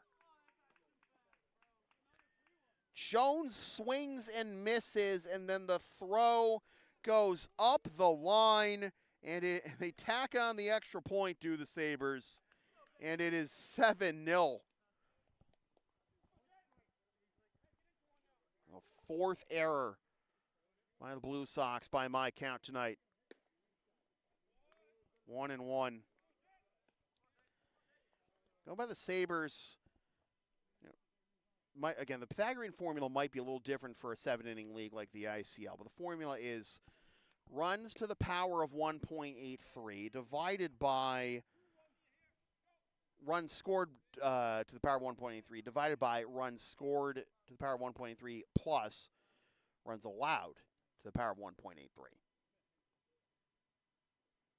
Yes, that'll be a swing and a miss by Jones, 2-2. And by their 73 runs scored, 84 runs allowed, that'll put the Sabres right now just 14 points. So through 16 games, it'll only be 7-9. They're 2.5 games better than their projected pace. As a swing and a miss ends the inning. 3 strikeouts for Hart. But the walk, 2 steals, and an error bring home another run for the Sabres as they're up 7-0. We'll keep it here just to finish my thought about the Pythagorean standings. Sabres, if they pick up a win here, they're going to get to 21 points, which their Pythagorean points percentage would project them basically at for the year right now. Meanwhile, you look at the Expos, like the Sabres by, and I calculated like luck for these teams by dividing their actual points earned divided by the points they would get under Pythagorean prediction. The Sabres entering play tonight are 36.1% lucky, which is by far the luckiest in the ICL, but this is no luck tonight. If anything, it's been bad luck for the Blue Sox. They have taken advantage, and Brady Gillis has punished the Blue Sox left and right to the tune of 2 hits for the first 5 innings and 7 Ks. The Expos, despite their plus 17 run differential, they're only 7-10.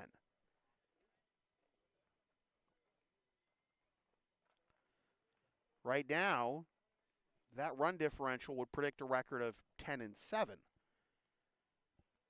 and have them at 15-11, or even 16-10, or 15-1, 10-1, whatever, on the season. And they basically are at as many losses as their run differential would predict right now. Sabres, don't complain about when luck's on your side.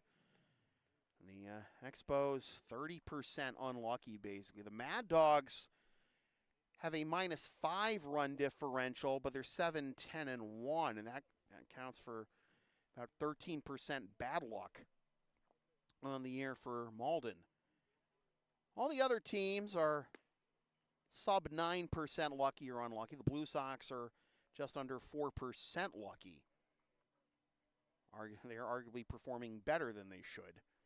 Well, by such a small percentage, to be fair, but right now they are 6 defensive outs away, 6 offensive outs away from 1 to 10, 5, and 1.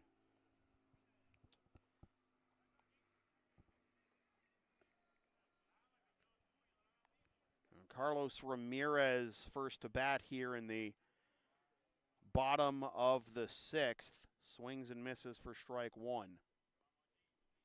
You're looking at that right. 7-0.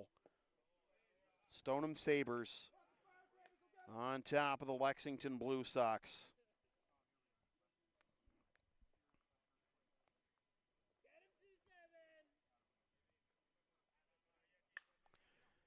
Ramirez gets a hold of one into left field, but again, the air's a little thick tonight, and that's going to hang up long enough for Nelson Correa to make the catch for out number 1.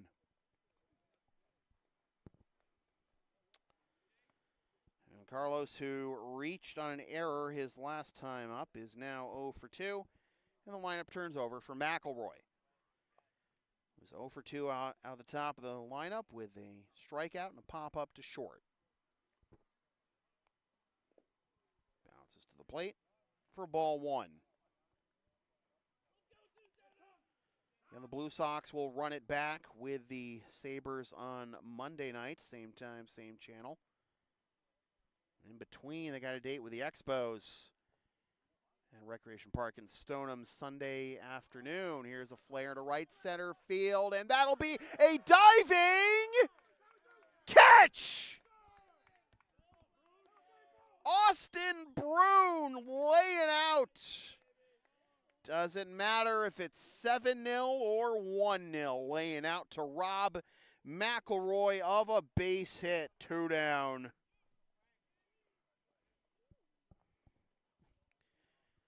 So Brune has 3 steals, a base hit, and a run scored, and now that catch.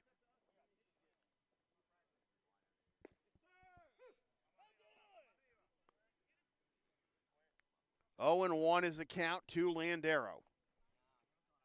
Has one of 2 hits tonight for the Blue Sox, both singles. Landero strokes this one into left field, but again, the air is thick. And it'll be caught by Correa. The Blue Sox go 1-2-3 in the bottom of the 6th. The LSP store is open. Get yourself one of several different designs of stickers, shirts, or other merch, including some stuff with my dog, Tina the Long Arena on it, and some words I probably said on this here YouTube channel over the years. Scan the QR code now to go to the spring store and buy.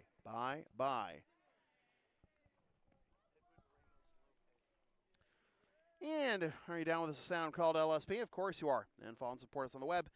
Linktree, Facebook, YouTube. Don't forget to subscribe. Flash subscribe button. Membership's also available for $5 a month. PayPal and Creator Spring. LSP 37. It's the right thing to do.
Edwin Ramos Lopez will make his Blue Sox debut here in the top of the 7th of a 7-0 game with the Sabers on top. 2 runs in the 2nd, 4 in the 3rd for the Sabers. Pretty much put this one out of reach early. Luke Luke Marshall was 1 out, in fact, 1 strike away from getting out of the second, 1-2-3, but then a breaking ball on the inside part of the plate was called a ball on 2-2 to put it to 3-2. Laveau then walked, and then Jet Jones with a double to left that scored Laveau, and the throw to try and get him was thrown out of play to score Jones, and that one gets down, potentially for extra bases for Bartolini. It is a double. His second hit of the ball game, rudely greeting the new whip, making his Blue Sox debut, Edwin Ramos Lopez.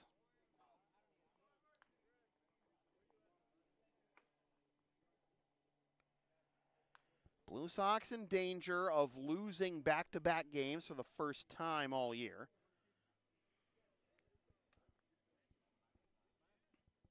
Runner in scoring position to begin the top of the 7th for Emmanuel Zapata.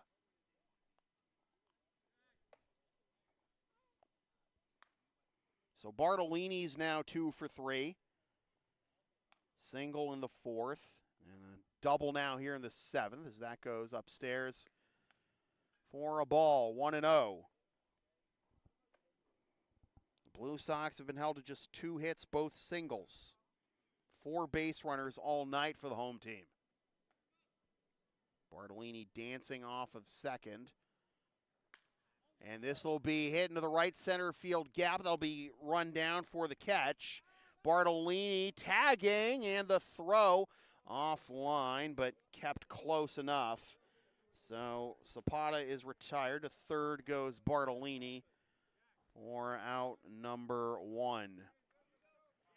An 8th run now 90 feet away for the Sabers as the lineup turns over for Nelson Correa, who popped up to second to begin the ball game, singled, stole second, and scored in that 4-run third, and flew out to center his last time up to end the 4th. Infield comes in here as Ramos Lopez delivers outside for a ball, 1-0.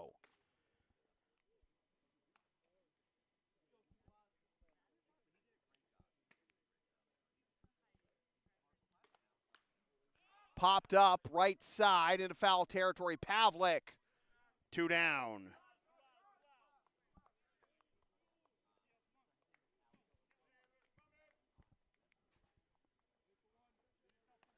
So here's Jack Keogh to try and keep the line moving. Cash in that runner from third. Reach on Aaron stole a base in the first, walked, stole a base, and scored in the third, and struck out looking in the 5th.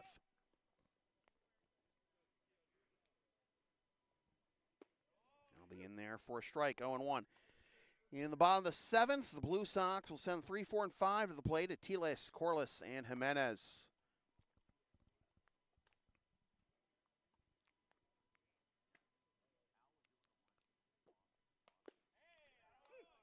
0-2. If the Blue Sox are going to even tie this game, as the score stands right now, of course there is that run 90 feet away. More on that later. Outside, ball 1. It would require tying their highest scoring inning of the year.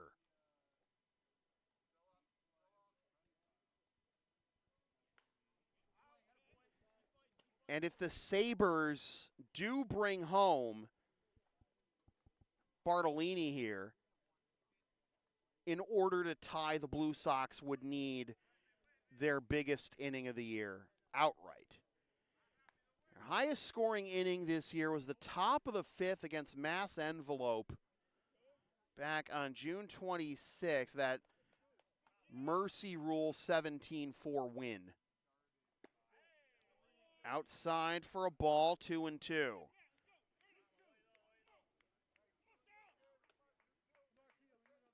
The Blue Sox haven't even scored 7 runs in a game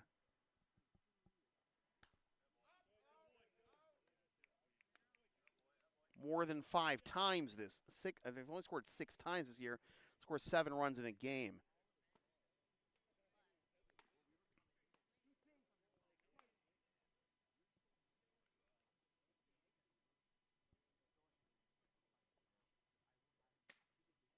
Swing and a miss. Ramos Lopez, a big strikeout there. Nice fastball. Down the top of the 7th, and we go to the bottom of the 7th. Closing time for the Sabers. Up 7-0. LSP and Shipping Shield are partners in card. Shipping Shields are the eco-friendly sports and gaming card shipping protectors. Trusted by yours truly, made in the U.S. and Canada on 100% recyclable cardboard. Use the link and codes on the screen or in the description for a discount on your order. We may receive a commission from those orders, but we thank you for your continued support of whatever this is.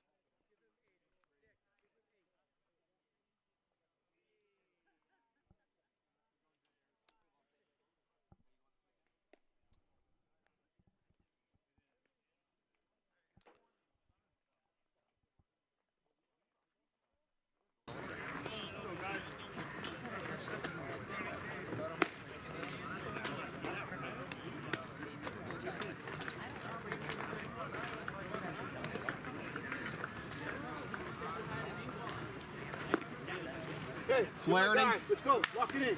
Flaherty. Flaherty. Thank you. Sorry. Oh, Rick. Flaherty on the mound. Flaherty. Yes. Flaherty? Yes. After 6 fantastic innings by Brady Gillis, allowing no runs and 2 hits while striking out, 7. Strikes out 7 batters for the 3rd consecutive game. And he is in line for his 3rd consecutive win, and Cam Flaherty will try to put the finishing touches on this one. Flaherty is making his 4th appearance of the year. He is 1-0 with a 6.22 ERA in 9 innings. He has allowed 14 hits, 13 runs, 8 of which are earned, walked 5, and struck out 9. He allowed 5 unearned runs against the Brighton Black Sox on June 13th in 3 innings of work. His win came in his last appearance against the Mad Dogs on June 28th. Went 4 innings, allowed 6 hits, 5 earned runs, walked 3, and struck out 3. He's in his 2nd year with the Sabers. Last year made 6 appearances, was 0-1 with a 5.11 ERA in 12 1/3. First pitch to Luis Atiles down the line. Fair ball into the corner. Atiles sheds the helmet. He's on his way to 2nd with a leadoff stand-up double.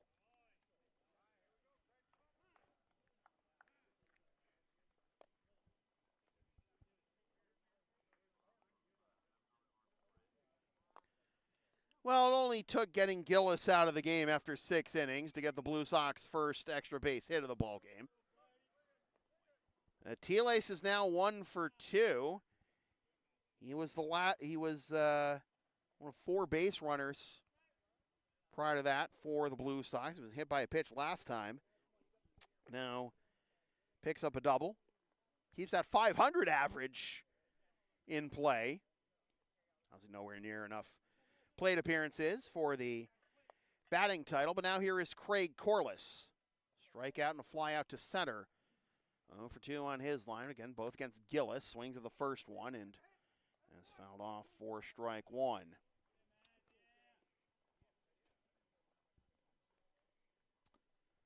Eight minutes shy of the 2-hour mark in this game.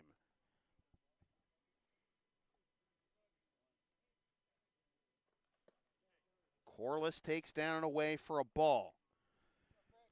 1-1. It's Corliss and then Jimenez due up here in the bottom of the 7th.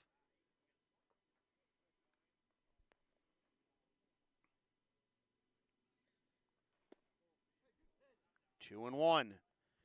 Again, if the Blue Sox are going to even tie this game this inning, it has to be this inning, obviously, this being the bottom of the 7th, they'd have to match their highest scoring inning of the year, which was against Mass Envelope in a game they won via mercy rule against a Park League opponent, 17-4. 2-2 is the count to Corliss. First meeting of the year between these two teams. In fact, all three meetings are going to come in the span of what, 9 days, 10 days? They'll run it back here at LHS Monday and then play a week from Sunday at Recreation Park in Stoneham. Blue Sox have already clinched the tiebreakers against the Expos, Mad Dogs, and Chiefs. They're playing the Sabers for the first time tonight. They still yet to play the Bulldogs. Good battle here by Corliss. Remains 2-2. Blue Sox will finally face the Bulldogs for the first time next Wednesday.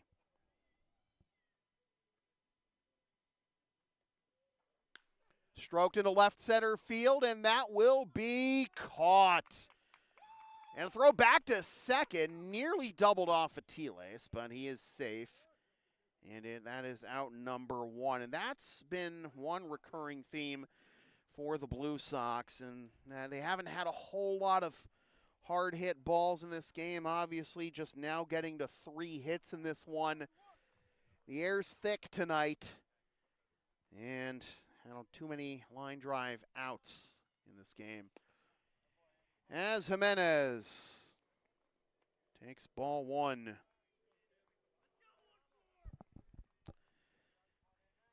Atiles at second. Only the second time the Blue Sox have gotten a runner into scoring position tonight.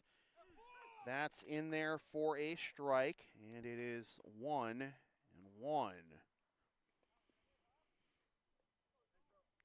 Nick Anderson in the on-deck circle. Flaherty's mindset here has to be get your ender. And again, a line out, 2 down. A nicely hit ball, but, line out like that, you can't really blame on the humid air. If anything, you want it to be more humid so we get down sooner.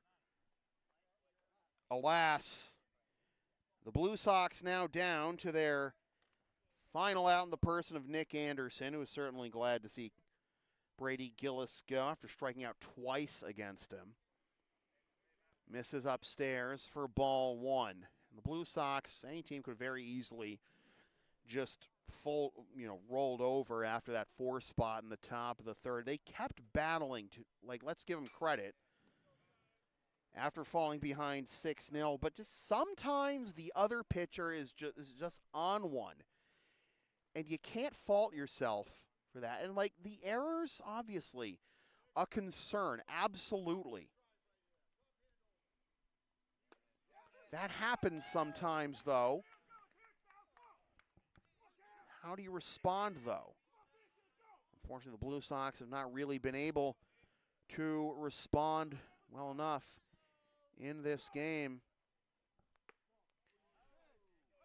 1 strike away from victory are the Sabers, which would get them to 10 wins, tie them in the win column with the Americans and Blue Sox, and leave them 1 game back in the loss column of the Blue Sox. Throw to third with the third baseman not at all concerned covering. Give Luis a stolen base there? Whatever works, I guess. It's definitely not defensive indifference. He made the throw. Payoff pitch. Here it is. Breaking ball outside. That'll be a walk, and I'll keep the line moving for Brian Acosta. As Anderson reaches for the first time tonight. Blue Sox with 4 errors tonight. Ty Melrose for second in the league. The Sabres have actually committed the most errors. None tonight, though, by Mike. Oh, no, there is the 1. My mistake. that Ramirez reached on. 0-1 is the count to Acosta, who grounded out to third and popped up to first so far. Blows the fastball by him, and the Blue Sox again down to their final strike. Acosta granted time.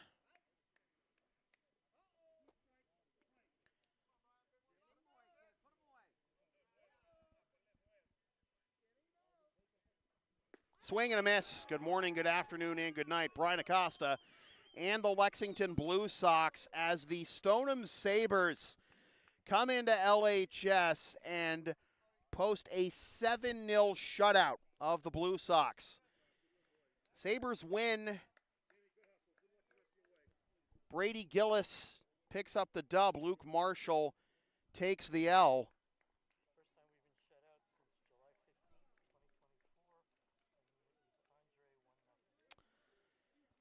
Bruce letting me know that this is the first time the Blue Sox have been shut out since July 15th, almost 2 years ago today, 5 days shy of that. July 15th, 2024, against the Andre Chiefs. That was a much closer game. That was a 1-0 Chiefs victory. This one, the Sabres took advantage of some Blue Sox mistakes, and Brady Gillis twirled a gem. 6 innings, 2 hits, no runs, and 7 strikeouts. The Blue Sox will get their chance for revenge right quick on Monday night, same time, same channel. But the Sabres get to 10-6-1. The Blue Sox fall to 10-5-1. And the Bulldogs and Chiefs game pending could also make things interesting. If the Chiefs win that game, they would be in first place in the ICL. They would get to 22 points. If the Bulldogs win that game, they are going to get to 10 wins. Someone might get to 10 wins, or of course, someone could get a tie. But we are looking at the potential of 4 10-win teams by the end of the night, with 10 games left, at least for the Blue Sox in the final 3 or 4 weeks of the 2026 regular season. Oftentimes you see teams start to pull away at this time, but it is bunched up 1 through 7. It is anyone's ball game for those 5 playoff spots. So, with that said, this has been a presentation of LSP.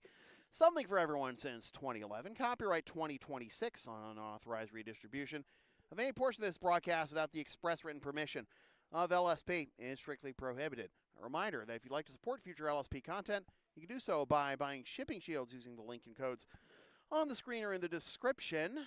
Sponsor future content for as little as $25 a spot.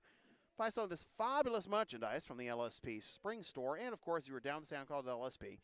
Linktree, Facebook, YouTube. Don't forget to subscribe. Flash the subscribe button. Membership's also available for $5 a month. PayPal, Creator Spring, LSP 37. All the cool kids are doing it.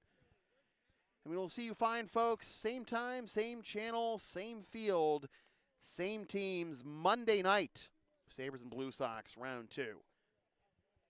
Once again, the final score from center field at Lexington High School in Lexington, Mass. It is the Stoneham Sabres 7 and Lexington Blue Sox 0.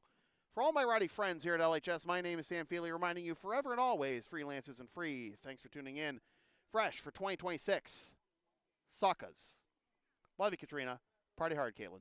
Miss you, Tina.